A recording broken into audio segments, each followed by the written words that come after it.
ಬೆಳಗಾವಿಯಲ್ಲಿ ಮಹಿಳೆ ಮೇಲಿನ ನಡೆದ ದೌರ್ಜನ್ಯ ಪ್ರಕರಣದಲ್ಲಿ ಹೈಕೋರ್ಟು ಒಂದು ಹೆಜ್ಜೆ ಮುಂದಕ್ಕೆ ಹೋದಂಗಿದೆ. Again this is something which is unheard. ಏನಿಯೋ ಆರೋಪಿಗಳ ಕೃತ್ಯಕ್ಕಿಂತ ಅದನ್ನು ನೋಡುತ್ತಾ ಮೂಕವಾಗಿ ನಿಂತಿದ್ದವರ ವರ್ತನೆ ಆತಂಕಕಾರಿ ಅನ್ನೋದು ಹೈಕೋರ್ಟ್ ಅಭಿಪ್ರಾಯ. Perfectly correct. ಅದು ಪರ್ಫೆಕ್ಟ್ಲಿ ಕರೆಕ್ಟ್. ಈ ಗ್ರಾಮಸ್ಥರ ವರ್ತನೆಗೆ ಕಾರಣವೇನಿರಬಹುದು? ಪೊಲೀಸ್ ಭಯನೋ, ನ್ಯಾಯಾಂಗದ ಭಯವೋ, ರಾಜಕಾರಣಿಗಳ ಭಯವೋ? ಎಷ್ಟು ಸಾಕ್ಷರತೆ ಆ ಗ್ರಾಮದಲ್ಲಿದೆ? ನನ್ನ ಪ್ರಕಾರ, ಸಾರಿ ಸರ್, ಪೀಠ ಹೇಳಿದೆ ಇದನ್ನು, ಸಾಕ್ಷರತೆಗೂ ಹೆಣ್ಣು ಮಗಳ ಮಾನ ಮರ್ಯಾದೆ ರಕ್ಷಣೆ ಮಾಡಬೇಕು ಅನ್ನೋದಕ್ಕೂ ಸಂಬಂಧ ಇಲ್ಲ. ನನ್ನ ಪ್ರಕಾರ ಅದು ಸಂಬಂಧ ಇಲ್ಲ. ಸಾಕ್ಷರನಾದವನು ಹೆಣ್ಣಿನ ವಿಚಾರದಲ್ಲಿ ಬಹಳ ಗಂಭೀರವಾಗೂ ಅತ್ಯಂತ ವಿನಮ್ರತೆಯಿಂದಲೂ ನಮ್ರತೆಯಿಂದಲೂ ಮಾನ ಮರ್ಯಾದೆ ಇರೋದು ರೀತಿ ನಡ್ಕೋತಾನೆ ಅಂತಾನೂ ಅನಕ್ಷರಸ್ಥರಾದವನು ನಡ್ಕೊಳ್ಳಲ್ಲ ಅನ್ನೋದಕ್ಕೆ ನನಗೆ ನಂಬಿಕೆ ಇಲ್ಲ. ನನಗೆ ನಂಬಿಕೆ ಇಲ್ಲ. ದೇಶದಲ್ಲಿ ನಡೀತಿರೋ ಹಲವಾರು ಘಟನೆಗಳನ್ನು ನೋಡಿದ್ರೆ ಹಾಗಾಗಿ ಉಳಿದದ್ದೋಕೆ ಏನು ಕಾರಣ ಅನ್ನೋದು.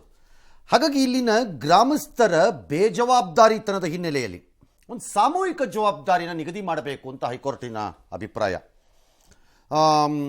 ಪ್ರತಿಯೊಬ್ಬರಿಂದ ಗ್ರಾಮದಲ್ಲಿರೋರಿಂದ ಹಿನ್ನೆಲೆಯಲ್ಲಿ ಪರಿಹಾರದ ರೂಪದಲ್ಲಿ ಒಂದು ಹಣ ಸಂಗ್ರಹಿಸಬೇಕು. ಉದಾಹರಣೆಗೆ ಬ್ರಿಟಿಷರ ಆಡಳಿತ ಇದ್ದಾಗ ಕಳ್ಳರಿದ್ದ ಊರುಗಳಿಗೆ ಬ್ರಿಟಿಷ್ ಅಧಿಕಾರಿ ಲಾರ್ಡ್ ವಿಲಿಯಂ ಬೆಂಟಿಕ್ ಪುಂಡ ದಂಡವನ್ನು ವಿಧಿಸ್ತಾ ಇದ್ದ.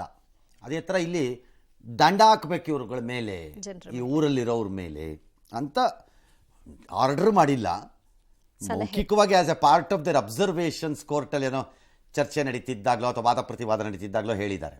They have not made an order. ಆದರೆ ಹೈಕೋರ್ಟಿನ ಮನಸ್ಥಿತಿ ಏನು ಅನ್ನೋದು ನಿಮಗೆ ಗೊತ್ತಾಗ್ತಿದೆ ಈಗ. ಅದರಲ್ಲಿ ಎಷ್ಟು ವಿಸ್ತಾರವಾಗಿ ಅಂದರೆ ಅವ್ರು ಎಷ್ಟು ಆಳವಾಗಿ ಹೋಗ್ತಾ ಇದ್ದಾರೆ ಈ ವಿಚಾರಕ್ಕೆ ಅನ್ನೋದಕ್ಕೆ ಅಷ್ಟೇ. ಸರಿ, ಇವತ್ತು CID ತನಿಖೆ ಹೋಗಿದ್ದಾರೆ, ಯಾರ್ಯಾರೋ ಹೋಗಿದ್ದಾರೆ. JP ನಡ್ಡಾ ಕೊಟ್ಟಿದ್ದಾರೆ. ಅವರು BJP ನಡ್ಡಾ ಅವರು ರಾಜ್ಯದಲ್ಲಿ ಕಾನೂನು ವ್ಯವಸ್ಥೆ ಅಸಮರ್ಥವಾಗಿದೆ, ಮಹಿಳೆಯರಿಗೆ ಸುರಕ್ಷತೆ ಖಾತ್ರಿಪಡಿಸಲು ವಿಫಲವಾಗಿದೆ ಅಂತ ಅವ್ರು ಕೈ ತೊಳ್ಕೊಂಡಿದ್ದಾರೆ. ಕೋರ್ಟ್ ಹಾಗೆ ಹೇಳಿದಾಗ ಇದು ಗ್ರಾಮಸ್ಥರದ್ದು ಜನರ ಅಂದ್ರೆ ಪೊಲೀಸ್ ಭಯ ಅಥವಾ ನ್ಯಾಯಾಲಯದ ಭಯ ನಾವು ಇದನ್ನು ಗಮನಿಸ್ತೀವಿ. ನಾವು ನೋಡ್ತೀವಿ, ವಿಡಿಯೋ ಮಾಡೋದು. ಮತ್ತೊಂದು ನ್ಯಾಯಾಂಗ ಹೇಳಿದೆ, ಪೊಲೀಸ್ನವ್ರು ಹೇಳಿದ್ದಾರೆ, ಆಕ್ಸಿಡೆಂಟ್ ಆದಾಗ ಆ ವಿಕ್ಟಿಮ್ ಅನ್ನ ಅಂದ್ರೆ ಗಾಯಾಳು ಆದವನನ್ನ ನೀವು ಕರ್ಕೊಂಬಂದು ಸೇರಿಸಿದ್ರೆ ನಿಮ್ಮನ್ನ ನ್ಯಾಯ ವ್ಯಾಪ್ತಿಯಲ್ಲಿ ಇದ್ರ ವ್ಯಾಪ್ತಿನಲ್ಲಿ ಕಾನೂನು ವ್ಯಾಪ್ತಿ ಒಳಗಡೆ ತರೋದೂ ಇಲ್ಲ ಅಂತಾನೂ ಹೇಳಿದ್ದಾರೆ. ಆದರೂ ನಾವು ಕರ್ಕೊಂಡು ಹೋಗಲ್ಲ. ಇದೆಲ್ಲ ನಮ್ಮ ಮೈಂಡ್ ಸೆಟ್ಗಳು. ನಮ್ಗೆ ಯಾಕೆ ತಗೊಳ್ಕೊಳಕ್ಬೇಕು? ನನಗೆ ಹಾಕ್ಬೇಕಿದು? ನೋಡಿ ಸುಮ್ಮನಾಗೋಣ. ಯಾರೋ ಮಾಡ್ತಾರಪ್ಪ, ನಾನು ಯಾಕಪ್ಪ? ಅಯ್ಯೋ ಅಲ್ಲಪ್ಪ, ಅವತ್ತೊಬ್ಬ ಸಿಗಾಕೊಂಡ ಕರ್ಕೊಂಡು ಹೋದ್ನಂತೆ ಅವ್ನ ಪಾಪ ಆಸ್ಪತ್ರೆಗೆ, ಅವನ್ನೇ ಪೊಲೀಸ್ನವ್ರು ಹಿಡ್ಕೊಂಬಿಟ್ರಂತೆ ಅಂತ ಯಾವನೊಬ್ಬ ಬಿಟ್ಟಿರ್ತಾನೆ ಯಾವುದೋ 50 years ಸ್ಟೋರಿನ. ಹೀಗಾಗಿ ನಮ್ಮ ಮನಸ್ಥಿತಿ ಹೀಗಾಗೋಗಿದೆ. ಮತ್ತು ಬಹಳ ಕಡೆ ನಮ್ಮಲ್ಲಿ ಮನಸ್ಥಿತಿ ಹೇಗಿದೆ, ನನಗೆ ಹಾಕಬೇಕು ಇಲ್ಲದ ಇದು, ನಾನು ಯಾಕೆ ಕೂರ್ದನ ಕಾಯಕ್ಕೆ ಹೋಗ್ಬೇಕು, ನನಗೇನು ಸಮಸ್ಯೆ, ನನ್ನ ಮನೇಲಿ ನಾನು ಇರ್ತೀನಪ್ಪ, ಅವ್ರು ಏನಾದ್ರು ಮಾಡ್ಕೊಳ್ಳಿ ಅಂತ ಬಾಗಿಲು ಹಾಕೊಂಡು ಒಳಗೊಟ್ಟು ಹೋಗ್ತಾರೆ.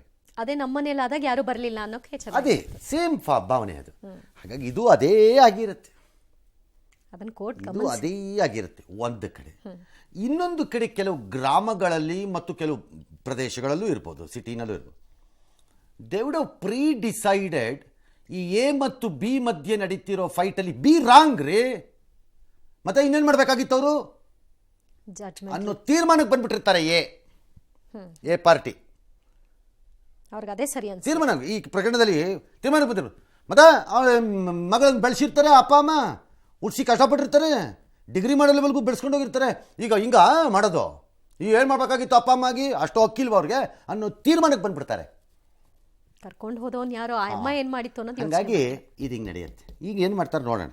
ಎಸ್, ಲೋಕಸಭೆಯಲ್ಲಿ ಭದ್ರತಾ ವೈಫಲ್ಯ ಪ್ರಕರಣ ಸಂಬಂಧ ಸಂಸತ್ನ ಉಭಯ ಸದನಗಳಲ್ಲಿ ವಿಪಕ್ಷಗಳು ಪ್ರತಿಭಟನೆಯನ್ನ ನಡೆಸ್ತಾ ಇವೆ. ಜೊತೆಗೆ ಸಂಸದರ ಅಮಾನತು ಪ್ರಕ್ರಿಯೆ ಮುಂದುವರೆದಿದೆ.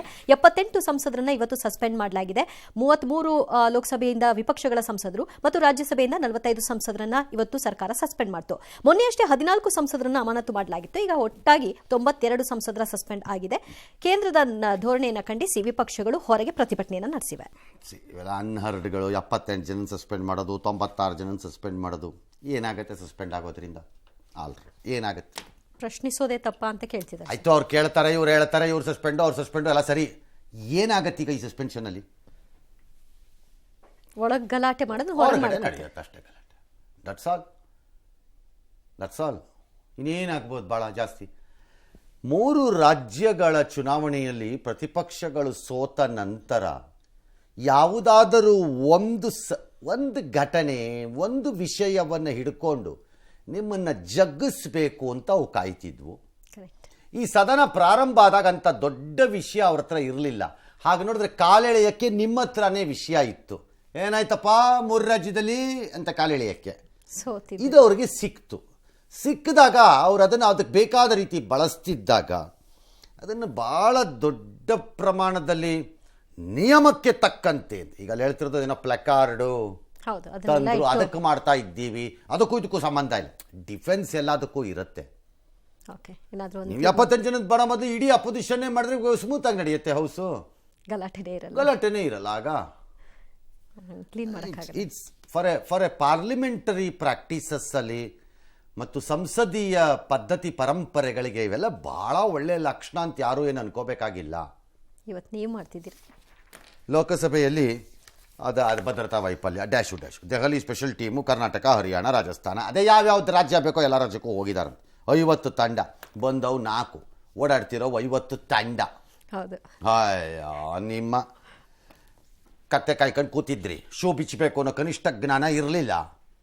ಏರ್ಪೋರ್ಟ್ಗಳಲ್ಲಿ ಲಕ್ಷಾಂತರ ಜನಕ್ಕೆ ಮಾಡೋದನ್ನ ಇಲ್ಲಿ ಲಡಕಾಸಿ 1,000 ಜನಕ್ಕೆ ಮಾಡೋಕ್ಕಾಗಿರಲಿಲ್ಲ ನಿಮ್ಮ ಕೈಯಲ್ಲಿ. ಈಗ ತಂಡ ಅಂತೆ 50 ಜನ, 50 ತಂಡ. ಯಾರಪ್ಪನ ಮನೆ ದುಡ್ಡು, ನಮ್ಮದೇ ತಾನೇ ಕಾಸು, ಓಡಾಡಿ. ಅವತ್ತೇ ಕೆಳವನೇ ಅವನು ಹೇಳವನೇ ಅವನು. ನಿಮ್ಮನ್ನು ಆರೋಪಿಗಳ ಪೂರ್ವ ಅಪರ ಮಾಹಿತಿ ಎಲ್ಲ ಸಂಗ್ರಹಿಸ್ಕೊತಿದ್ದಾರಂತೆ. ಮೈಸೂರಿನ ಮನೋರಂಜನೆ ನಿವಾಸದಲ್ಲಿ 7 ಗಂಟೆ ರೇ. ಆ ಮನೆಯಲ್ಲಿರೋ ಪ್ಲಾಸ್ಟ್ರಿಂಗ್ ಕಿತ್ತಾಕಿದ್ರೆ ಇಟ್ಟಿಗೆ ಲೆಕ್ಕ ಹಾಕ್ಬಿಡ್ಬೋದಾಗಿತ್ತು. 7 ಗಂಟೆ ಏನಪ್ಪ 7 ಗಂಟೆ ಶೋಧ. ಅವ್ರ ತಂದೆಗೆ ಏನು ಗೊತ್ತೇ ಇಲ್ಲ, ಅಷ್ಟು ಹೈಡ್ ಮಾಡಿ. ಗೊತ್ತಿದ್ಯಾ ಇಲ್ವಾ? ಗೊತ್ತಿದ್ರು ಏನು, ಅವನು ಸಾಗರ್ ಶರ್ಮಾ ಇಷ್ಟು ದಿನದಿಂದ ಬಂದಿದ್ದ, ನಿಮಗೆ ಪರಿಚಯ ಇದ್ದಾನ, ಯಾಕೆ ಬಂದ, ಏನಂತ ಪರಿಚಯ ಮಾಡಿದ್ದ, ಒಬ್ಬನೇ ಬಂದಿದ್ದ, ಇನ್ಯಾರು ಬಂದಿದ್ರ, ಅವನು ಯಾಕೆ ಎಂಜಿನಿಯರಿಂಗ್ ನಿಲ್ಸಿದ್ದ ಅಂತ ಅವ್ರಿಗೆಲ್ಲಿ ಗೊತ್ತಿದೆ ಎಂಜಿನಿಯರಿಂಗ್ ನಿಲ್ಸಿದ್ದ ಅವನು ಅಂತ. IT ಕಂಪ್ನಿಯಲ್ಲಿ ಅವನು IT ಕಂಪ್ನಿಲಿ ಇದ್ದ. ಹೌದು, ಈ ಕತೆ ಖರ್ಚಿಗೆ ಹಣಕ್ಕೆ ಎಲ್ಲಿಂದ ದುಡ್ಡು ಬರ್ತಿತ್ತು ಡ್ಯಾಶು ಅಂತೆಲ್ಲ ಕೇಳಿದಾರಂತೆ. ಅದೇ ಥರ ಹರಿಯಾಣನಲ್ಲೂ ಆ ಹೆಣ್ಮಗಳ ಮನೆ ಮೇಲೆಲ್ಲ ಹೋಗಿ ಡೈರಿ ಪಾಸ್ಬುಕ್ ಎಲ್ಲ ತಗೊಂಡಿದ್ದಾರೆ. ಅದೆಲ್ಲ ತೊಗೊಳ್ಳಿ, ಪ್ರೊಸೀಜರ್ ಆಫ್ ಲಾ ಅದು ಫಾಲೋ ಮಾಡಬೇಕು, ಎಲ್ಲ ಸರಿ. ಬಟ್ 7 ಗಂಟೆ ಏನು ಮಾಡಿದ್ರಿ ಅವ್ರ ಮನೆಯಲ್ಲಿ? ರೂಮ್ ಜಾಲಾಡಕ್ಕೂ ಎಷ್ಟು ಬೇಕು ಸರ್ ಟೈಮು? ಅಲ್ಲಿ ಏನಿರುತ್ತೆ ಆ ರೂಮಲ್ಲಿ? ಅವನೇನು ಬಿಟ್ಟೇ ಇಲ್ವಂತಲ್ಲ, ಪ್ರೂಫ್ನೇ ಉಳಿಸಲ್ಲ ಅಂತ. ಎಸ್. ರಾಜ್ಯದ ಬೆಂಗಳೂರು ಮತ್ತು ಬಳ್ಳಾರಿಯಲ್ಲಿ NIA ದಾಳಿಯನ್ನು ನಡೆಸಿದೆ. ಬೆಂಗಳೂರಿನ ಸುಲ್ತಾನ್ಪಾಳ್ಯ, RT ನಗರ ಸೇರಿದಂತೆ ನಗರದ 20ಕ್ಕೂ ಹೆಚ್ಚು ಕಡೆ ಪರಿಶೀಲನೆ ನಡೆಸಿದೆ.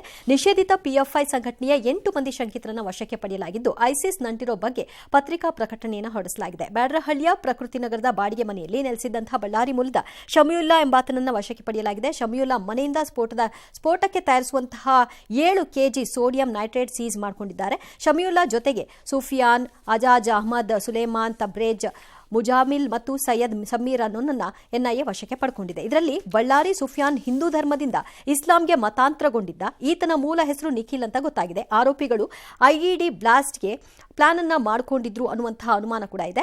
ಇದಕ್ಕಾಗಿ ಬಳ್ಳಾರಿ ಯೂನಿಟ್ ಅಂತಾನೆ ಕರ್ಕೊಂಡಿದ್ರು. ಈ ಗುಂಪಿಗೆ ಕಾಲೇಜು ವಿದ್ಯಾರ್ಥಿಗಳನ್ನ ಸೇರ್ಪಡೆ ಮಾಡಿದ್ರು ಅಂತ ಹೇಳಲಾಗ್ತಿದೆ. ಈಗ ಇದನ್ನೆಲ್ಲ ಯಾಕೆ ಮಾಡಬೇಕಾಗಿತ್ತು ಇವ್ರುಗಳು? ಈಗ ಇದ್ರ ಬಗ್ಗೆ ನಾವು ಯಾಕೆ ಯಾರೂ ಮಾತಾಡಲ್ಲ? ಇದ್ರ ಬಗ್ಗೆ ಯಾರು ಮಾತಾಡಲ್ಲ, ನಾವು ಒಬ್ರು ಮಾತಾಡಲ್ಲ, ಒಬ್ರು ಉಸಿರು ಎತ್ತಲ್ಲ. ಅದನ್ನ ಇಲ್ಲಿ ಇತ್ಕೊಂಡಿಲ್ಲ ಎಲ್ಲ ಸವಲತ್ತುಗಳನ್ನ ಪಡ್ಕೊಂಡು ಯಾಕೆ ಮಾತಾಡಬೇಕು? ಯಾಕಿದು? This is to be spoken by the community leaders. ಇಲ್ಲದಿದ್ರೆ ಇದು ಬಹುತ್ವದ ಭಾರತ ಅಂದ್ಬಿಟ್ಟ ತಕ್ಷಣ ಬಹುತ್ವ ಆಗ್ಬಿಡಲ್ಲ. ಅದಕ್ಕೆ ತಕ್ಕಂಗೆ ನಡ್ಕೊಳ್ಳಿ ಅಂದ್ಬಿಟ್ಟ ತಕ್ಷಣ ಆಗ್ಬಿಡಲ್ಲ. ಇಲ್ಲಿ ನಾನು ಎಲ್ಲ ಮಾತ್ರೆ ಕೊಟ್ಟಿದ್ದೀನಿ, ಸರಿ ಆಯ್ತು ಹೋಗ್ ಅಂತ ಡಾಕ್ಟರ್ ಅಂದ್ಬಿಟ್ರೆ ಆಗ್ಬಿಡಲ್ಲ. ಆ ಮಾತ್ರೆ ಕೆಲಸ ಮಾಡಬೇಕಲ್ಲ. ಯಾವ ರೋಗಕ್ಕೆ ಯಾವ ಮಾತ್ರೆ ಡಾಕ್ಟ್ರ್ ಕೊಟ್ಟಿದ್ದೀನಿ, ನಡೆಯತ್ಲ ಕಡೆಗೆ ಎಲ್ಲ ಕೊಟ್ಟಿದ್ದೀನಿ, ಎಲ್ಲ ಸರಿ ಆಯ್ತು ಹೋಗು ಅಂತಾರೆ. ಕೆಲಸ ಮಾಡಬೇಕಲ್ಲ, ಆ ಮಾತ್ರೆ ಮಾಡಿದ್ರೆ ತಾನೇ ಸರಿ ಹೋಗ್ಬೇಕು. ಹಾಗೆ ಇದುವೆ ಬಹುತ್ವದ ದೇಶ ಅಂದ್ಬಿಟ್ರೆ ಆಗಲ್ಲ. ಆ ಬಹುತ್ವದ ಪಾಲುದಾರಿಕೆಯ ಭಾವನೆ ಎಲ್ಲ ಕಡೆಯಲ್ಲೂ ಬರಬೇಕು, ಇದರಲ್ಲೂ ಬರಬೇಕು. ಇಲ್ಲಿ ಎಲ್ಲಿಂದ ಬರಬೇಕು? ಯಾರಿಂದ ಬರಬೇಕು? ಹಿಂದೂದಾದರೆ ಹಿಂದೂಯಿಂದನೂ ಬರಬೇಕು, ಮುಸ್ಲಿಮ್ದಾದರೆ ಮುಸ್ಲಿಮ್ದು ಏನೋ ಹೇಳ್ತಿರೋದು. ಈ ಕಮ್ಯುನಿಟಿಯ ಹಿರಿಯರು ಯೋಚನೆ ಮಾಡಬೇಕು, ಯಾಕೆ ಹೀಗಾಗ್ತಾ ಇದೆ? ಯಾಕೆ ಯುವಕರು ಈ ಅಮೋನಿಯಮೋ ನೈಟ್ರೇಟೋ ತಗೊಳ್ಳೋದು ಬಾಂಬ್ ಹಾಕ್ಬಿಡ್ತೀನಿ ಅನ್ನೋದು ಪ್ಲ್ಯಾನ್ ಮಾಡ್ತೀನಿ ಅದು ನಿಜ ಆಗಿದ್ದರೆ it has to be proved again. ಇವ್ರು ಹೇಳ್ಬಿಟ್ಟ ತಕ್ಷಣ ಆಗತ್ತೆ ಅಂತ ನಾನು ಹೇಳಿಲ್ಲ. ತನಿಖಾ ಹಂತದಲ್ಲಿದೆ. ಯಾಕೆ ಆ ಹಂತಕ್ಕೆ ಬಂದಿದೆ ಅಂತ ಯಾರು ಒಬ್ಬರು ಮಾತಾಡಲ್ಲ. ದಟ್ ಈಸ್ ವೈ ಈ ರಿಫ್ಟ್ ನಿಲ್ತಾ ಇಲ್ಲ, ಆ ಸಂಘರ್ಷ ಅದಕ್ಕೆ ನಿಲ್ತಿಲ್ಲ. ಇದು ರಾಜಕೀಯದವರು ಅವರಿಗೆ ಬೇಕಾದ ರೀತಿ ಮಾತಾಡ್ತಾ ಇದ್ದಾರೆ, ಅದಕ್ಕೆ ರಿಫ್ಟ್ ಜಾಸ್ತಿ ಆಗ್ತಾ ಇರೋದು.